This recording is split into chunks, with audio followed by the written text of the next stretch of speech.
IMF से deal हो गई, डिफॉल्ट का खतरा टल गया, मईशत की डूबती कश्ती को एक आर्जी सहारा मिल गया। IMF शराइत के मुताबिक गैस की कीमतों फरोख्त में 45 ता 50% और बिजली के नर्ख में 3.5 से 4 रुपए फी यूनिट तक इजाफा होगा। लेकिन वफाकी वजीर खजाना कर्जा लेने पर कौम को मुबारकबाद देने और अल्हम्दुलिल्लाह कहने लगे। तुम्हें याद हो कि ना याद हो, ये वही इसहाक डार हैं जिन्होंने 2021 में साबका हुकूमत को IMF मुआहिदा करने पर तनकीद का निशाना बनाया था कि PTI गवर्नमेंट के लिए शर्म का मुकाम है कि वो IMF से कर्जा ले रही है और अब वजीर खजाना IMF के साथ डील होने पर अल्हम्दुलिल्लाह कहते नजर आ रहे हैं। इसहाक डार के स्ट्रीट पर सोशल मीडिया पर खूब तनकीद की जा रही है। एक सारिफ ने कहा कि इंसान को अपने कॉल का पक्का होना चाहिए, जबकि एक सारिफ ने तनकीद में कहा कि IMF के पास जाना PDM हुकूमत के लिए इंतहाई शर्म का मुकाम है।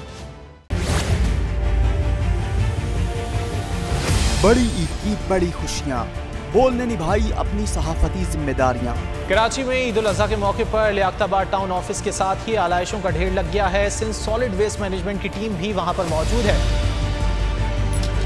बड़ी ईद की खुशियों में भी बोल रहा सबसे आगे, सफाई मुहिम के लिए मुतालिका इदारों तक पहुँचाई आवाम की आवाज़।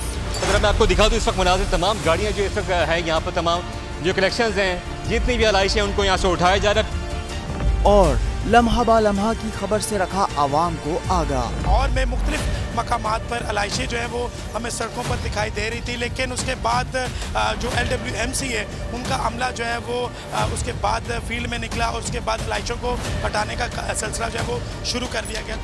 बड़ी ईद की ट्रांसमिशन 57% आवाम ने देखी बोल की स्क्रीन पर, क्योंकि बोल है पाकिस्तान का नंबर 1 न्यूज चैनल।